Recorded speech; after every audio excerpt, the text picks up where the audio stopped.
Você já teve aquele dia em que você sabia exatamente o que precisava fazer, mas ficou ali parado, olhando para a tarefa e não conseguia nem começar? Não era preguiça, não era falta de força de vontade, era o seu cérebro funcionando exatamente do jeito que ele foi programado para funcionar, no modo de sobrevivência.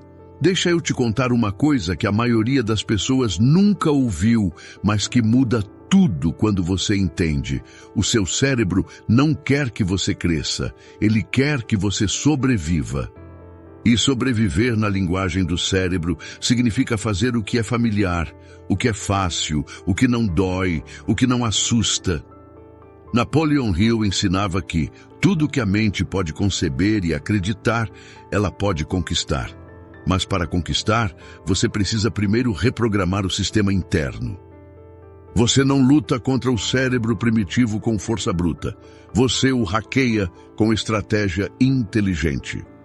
Mas espera, porque se o cérebro foi feito para evitar o difícil, como é que existem pessoas que acordam cedo todo dia, treinam quando está frio, estudam quando estão cansadas, constroem coisas incríveis, mesmo sem motivação, mesmo sem ânimo, mesmo sem ninguém empurrando?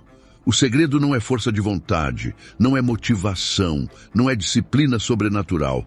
É que essas pessoas, conscientemente ou não, aprenderam a hackear o próprio cérebro. E hoje eu vou te mostrar como fazer isso. Mas primeiro vamos entender o inimigo, porque seu cérebro sabota você todo dia. Antes de você entrar na primeira lição, eu preciso que você faça algo simples, mas poderoso. Comenta aqui embaixo: eu não negocio mais com a minha mente. Quando você escreve isso, você não está só digitando uma frase. Você está fazendo uma declaração. Está dizendo que a partir de agora, você não vai mais obedecer àquela voz que te trava, te distrai e te mantém no mesmo lugar. Porque a verdade é essa: quem continua negociando com a própria mente, continua preso na mesma vida. E deixa eu te avisar, o que você vai aprender agora não é motivação, é estratégia para vencer o seu próprio cérebro todos os dias, mesmo sem vontade. Então comenta, e vamos começar. Lição 1. O sistema de recompensa e como usá-lo a seu favor. Sabe o que a cocaína, o Instagram, as notificações do celular e uma boa refeição têm em comum? Todos eles ativam o mesmo circuito no seu cérebro, o circuito de recompensa dopaminérgico.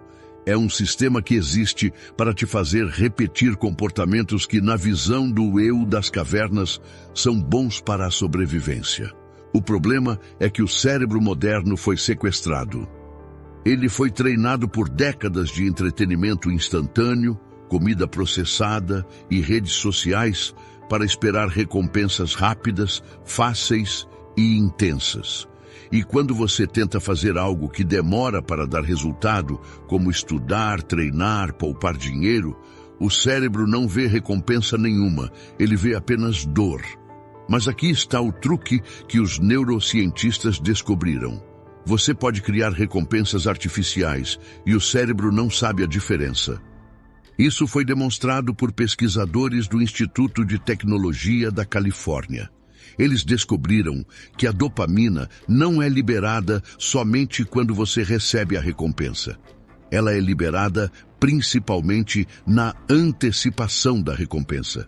Ou seja, quando você acredita que algo bom está chegando, o cérebro já começa a te dar combustível. Como diria Ivan Pavlov, que estudou comportamento, o cérebro aprende por associação. Se toda vez que você estuda, algo bom acontece depois, o seu cérebro começa a antecipar isso. Isso muda tudo. Significa que se você conseguir fazer seu cérebro acreditar que a tarefa difícil vai ter uma recompensa logo ali na frente, ele vai te ajudar a começar. E começar é a parte mais difícil. Na prática funciona assim. Imagine que você precisa estudar por 2 horas.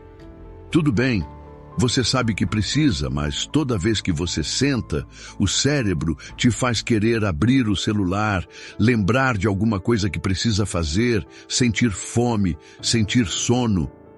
Agora tenta isso. Antes de começar, cria uma micro-recompensa imediata. Pode ser um café especial que você só toma enquanto estuda. Pode ser uma música que você só ouve durante aquela tarefa. Pode ser uma promessa para si mesmo de assistir um episódio de uma série que você gosta depois de terminar aquele bloco de trabalho. O cérebro vai começar a associar aquela tarefa difícil com a sensação de prazer. Com o tempo, a antecipação da recompensa vai aparecer antes da tarefa.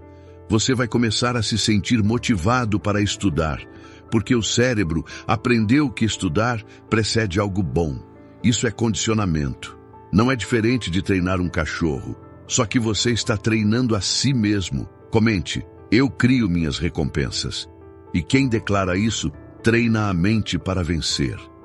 Mas presta atenção, porque se você ignorar o que vem agora, todo esse esforço que você acabou de entender pode ir por água abaixo. Agora eu preciso que você preste muita atenção, porque a lição 2 pode ser exatamente o que está te impedindo de sair do lugar até hoje. Lição 2. O erro que destrói qualquer começo. Agora eu preciso te contar sobre o maior erro que as pessoas cometem quando tentam mudar. Elas pensam grande demais, rápido demais. Vou acordar às 5 da manhã todo dia. Vou correr 10 quilômetros. Vou estudar 3 horas por dia. Vou parar de comer açúcar de vez. Parece motivação. Mas, na verdade, é uma armadilha. O cérebro tem um mecanismo chamado antevisão de custo. Antes de você agir, ele faz uma estimativa de quanto esforço aquilo vai custar. E quando o objetivo é muito grande, o custo estimado dispara. O eu das cavernas entra em pânico e o resultado é aquela paralisia que você conhece bem. Você planeja muito e faz pouco. A neurociência chama isso de overwhelm neurológico e tem um antídoto simples: fazer menor. Não menor por falta de ambição, menor por inteligência estratégica. E aqui entra algo poderoso que Napoleon Hill ensinava. Grandes conquistas começam com decisões pequenas, mas firmes. O erro da maioria é querer intensidade. Mas o que constrói resultado é continuidade. Existe um conceito chamado 2 minutos, ou na literatura científica, a regra do mínimo viável comportamental. A ideia é que o cérebro tem muito mais facilidade em começar uma ação do que em mantê-la. Então, o truque não é se comprometer com 1 hora de treino, é se comprometer com 2 minutos. Só 2 minutos. Colocar o tênis, sentar na cadeira de estudo, abrir o caderno, escrever a primeira frase. O que a ciência mostra é surpreendente. Na maioria dos casos, depois de 2 minutos, você continua. Porque o cérebro, uma vez em movimento, tem uma tendência natural de manter o movimento. É o que a física chama de inércia. E o cérebro é físico também. O filósofo grego Aristóteles disse algo que hoje a neurociência comprova. Somos o que fazemos repetidamente, não o que planejamos, não o que queremos, o que fazemos. E 2 das maiores descobertas modernas sobre comportamento confirmam isso. A identidade vem do comportamento, não o contrário. Quando você faz a ação, mesmo que pequena, seu cérebro começa a construir uma narrativa. Eu sou alguém que faz isso. E aí a resistência diminui. Não porque você se tornou super-humano, mas porque a ação parou de ser estranha para o seu sistema interno. Comente, eu começo pequeno. E quem declara isso, vence a própria mente. Mas agora vem a parte que a maioria evita e que define quem realmente muda. Você aprendeu que começar pequeno quebra a paralisia. Só que existe um detalhe que ninguém te conta. Na próxima lição, você vai descobrir por que o desconforto não é um inimigo. É um sinal. Um sinal de que você está saindo da média. E mais importante, como usar isso a seu favor, em vez de fugir dele como todo mundo faz. Lição 3. O papel do desconforto e por que você precisa aprender a namorá-lo. Aqui a gente entra na parte que mais incomoda e é exatamente por isso que eu preciso falar sobre ela.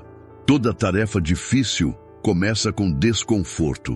Toda mudança real começa com atrito. E o problema da nossa geração é que fomos treinados a evitar o desconforto a qualquer custo. Sente um momento chato, pega o celular. Está ansioso, assiste a uma série. Está com dificuldade numa tarefa, larga e vai fazer outra coisa mais fácil. Isso não é fraqueza. É o resultado de um ambiente projetado exatamente para isso. Cada app, cada plataforma, cada serviço foi desenvolvido por equipes de engenheiros e psicólogos, cujo objetivo era tornar o acesso ao prazer instantâneo mais fácil que o acesso ao esforço. Mas o que a neurociência mostra de forma muito clara é que o desconforto não é o inimigo, ele é o sinal.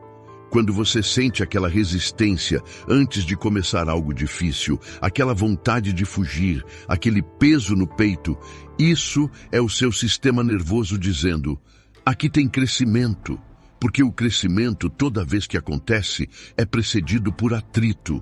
Um músculo só cresce quando é submetido a uma carga que ele ainda não estava habituado.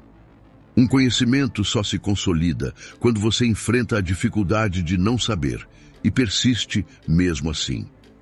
Uma relação só aprofunda quando duas pessoas passam por tensão juntas e escolhem continuar. E aqui entra algo poderoso que Napoleon Hill ensinava. Toda adversidade carrega consigo a semente de um benefício equivalente.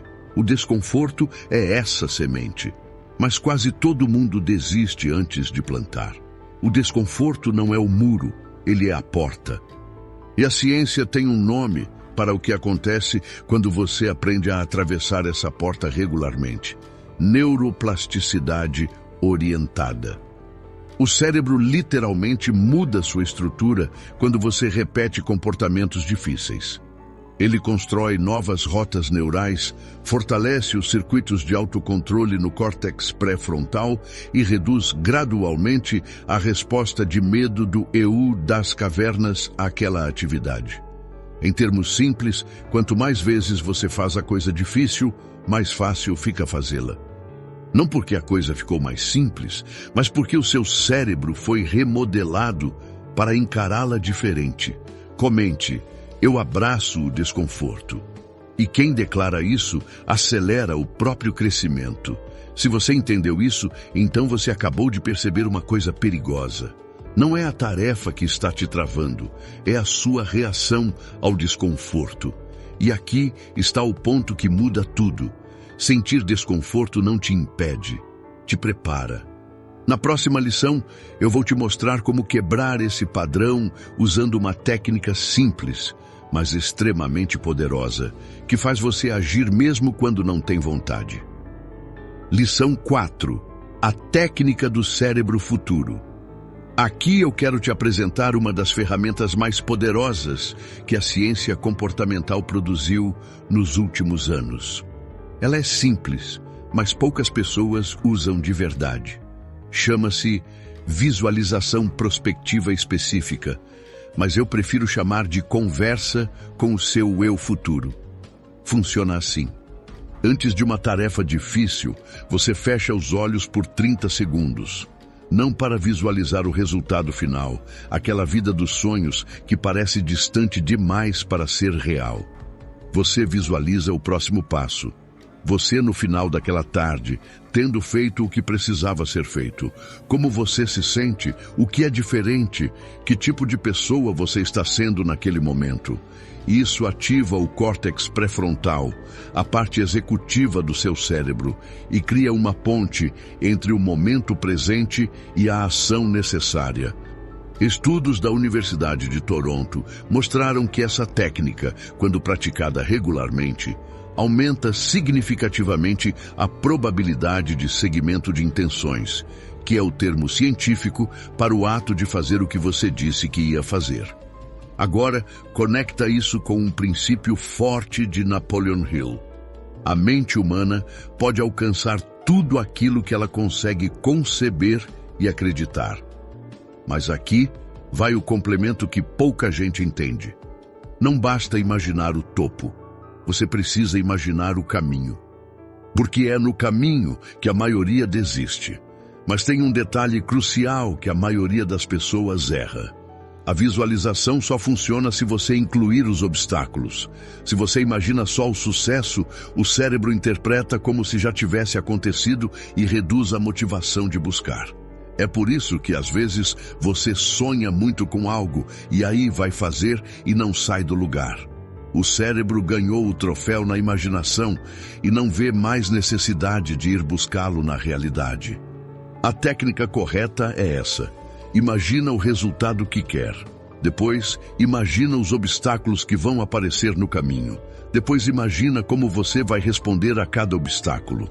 Quando o cérebro pratica o obstáculo antes de enfrentá-lo, ele desenvolve o que os pesquisadores chamam de estratégias de implementação pré-formadas.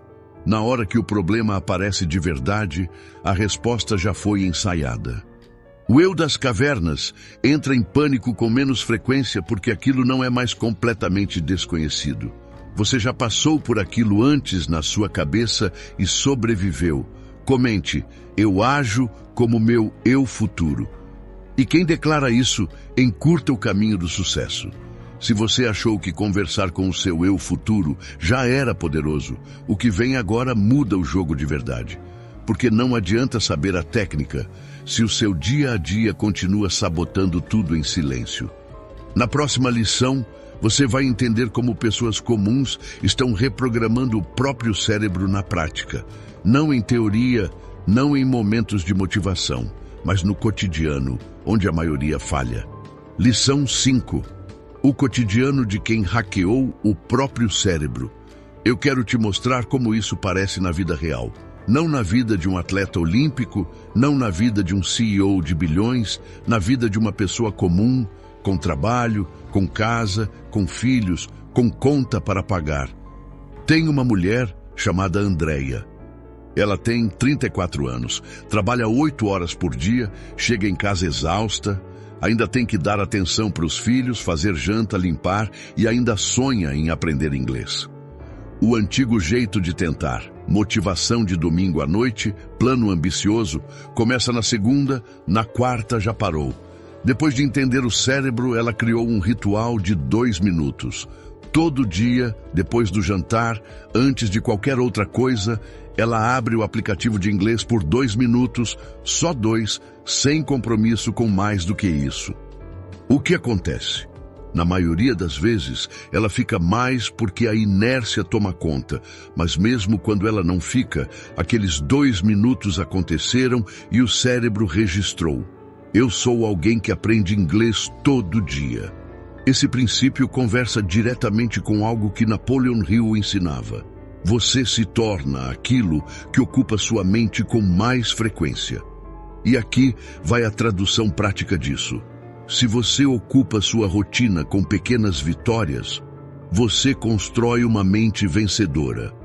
Ela também criou uma micro-recompensa. O chá favorito dela só é tomado durante esses momentos de estudo. O cérebro começou a associar o chá ao estudo, e quando ela prepara o chá, já sente o chamado. Em 6 meses, ela teve mais consistência do que em 4 anos de tentativas anteriores. Não porque ficou mais motivada, mas porque aprendeu a trabalhar com o cérebro em vez de contra ele. Comente, eu treino meu cérebro. E quem declara isso, constrói resultados no automático. Se você acha que o segredo está em dias perfeitos, cheio de energia e disciplina, você ainda não entendeu o jogo. Na próxima lição, você vai descobrir como continuar mesmo quando tudo parece estar contra você. Lição 6. Quando a vida não coopera. Agora vem a parte honesta. Tem dias em que nada disso funciona. Tem dias em que você fez o ritual, visualizou, criou as recompensas e mesmo assim ficou parado, scrollando o celular às 2 da tarde, sem conseguir fazer nada produtivo. Isso não é falha, isso é fisiologia. O cérebro é um órgão biológico. Ele é afetado pelo sono, pela alimentação, pelo estresse, pelas fases da vida. Tem dia que o eu das cavernas vence, e isso é normal. Agora conecta isso com um princípio direto de Napoleon Hill. O fracasso é apenas um evento, nunca uma pessoa, mas a maioria faz o contrário. Transforma um evento em identidade. O erro não é ter esses dias, o erro é transformar esses dias em narrativa. Eu sabia que não ia conseguir. Eu nunca mudo. Sou assim mesmo. Quando você faz isso, você não está sendo honesto consigo mesmo. Você está construindo uma identidade de fracasso. E o cérebro, que adora confirmar narrativas que já acredita, vai começar a produzir evidências para te provar que você está certo. A ciência chama isso de viés de confirmação neural. Você acredita que é preguiçoso? Então lembra principalmente dos dias que ficou parado e esquece os que agiu. E aí a narrativa se fortalece. A solução não é otimismo forçado, é neutralidade estratégica. Quando um dia não funciona, o registro interno deve ser simples.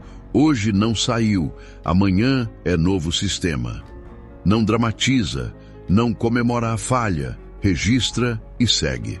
Pesquisadores da Universidade de Texas descobriram que pessoas que se auto-perdoavam rapidamente após falhas tinham mais chances de retomar o comportamento desejado do que as que ficavam se culpando. A culpa não produz ação, ela produz vergonha, e a vergonha produz paralisia. O caminho não é perfeição, é consistência imperfeita. Fazer 80% do tempo é infinitamente melhor do que planejar 100% e executar 0. Comente, eu recomeço sem drama. E quem declara isso nunca sai do caminho. Mas presta atenção nisso agora, porque é aqui que a maioria das pessoas se perde de vez. Você entendeu que falhar não é o problema? O problema é a história que você conta depois da falha. Só que existe algo ainda mais profundo acontecendo por trás disso. Algo invisível, silencioso e que está controlando suas ações sem você perceber. Na última lição, você vai descobrir as 3 leis do cérebro que ninguém nunca te ensinou. Lição 7. As 3 leis do cérebro que ninguém te ensinou na escola. Depois de tudo que falamos, deixa eu resumir em 3 leis práticas que você pode começar a usar hoje. Primeira lei, a lei do menor caminho possível. Sempre que uma tarefa parecer grande demais, quebre ela no menor pedaço que exige movimento. Não escrever um livro, escrever um parágrafo. Não emagrecer 10 quilos, fazer uma refeição saudável hoje. O movimento gera movimento.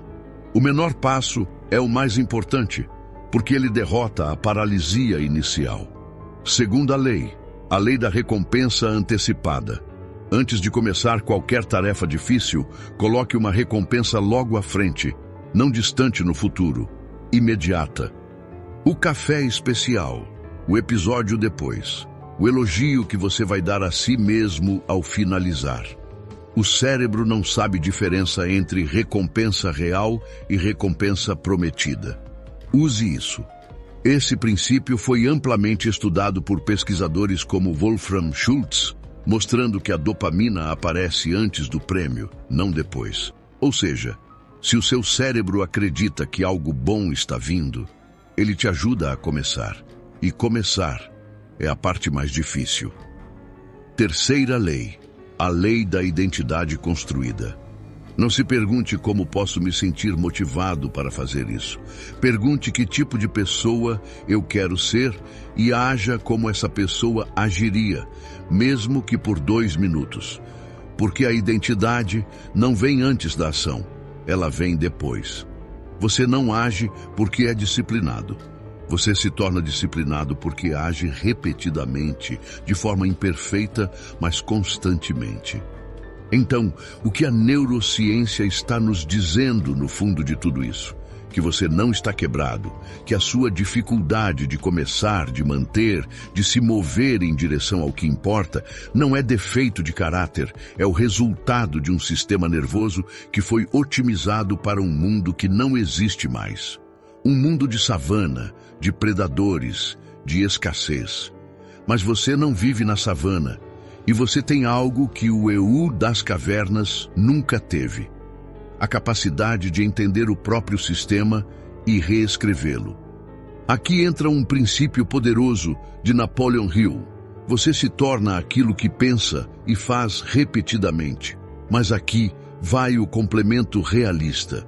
Você se torna aquilo que faz, mesmo quando não está motivado. Cada vez que você age, apesar do desconforto, você está mandando uma mensagem para o seu cérebro. Esse caminho é seguro. Cada vez que você cumpre um micro-compromisso, você está construindo a prova de que é confiável para si mesmo. Cada vez que você se levanta depois de um dia ruim, sem se destruir com culpa, você está desenvolvendo o músculo mais importante da vida adulta, a resiliência prática. Comente, eu ajo, mesmo pequeno. E quem declara isso, reprograma a própria mente. Não é sobre ser perfeito, é sobre ser constante. E constante não significa todos os dias sem falha. Constante significa que quando você cai, você sabe como se levantar e você se levanta. A vida real é bagunçada, é cheia de dias ruins, de semanas pesadas, de fases que parecem eternas, mas dentro de toda essa bagunça existe um caminho. E esse caminho começa sempre com um único passo, o menor possível, o mais honesto possível. E a maioria das pessoas vai fechar esse vídeo, voltar para a rotina e esquecer tudo isso em minutos. Mas você não. Você já percebeu. E quem percebe, não consegue mais fingir que não viu. Então faz o seguinte, assim que esse vídeo acabar, você vai dar o menor passo possível nessa tarefa. Não amanhã, não depois, agora. Porque o que separa quem sonha de quem muda de vida não é motivação, é ação imediata, mesmo imperfeita.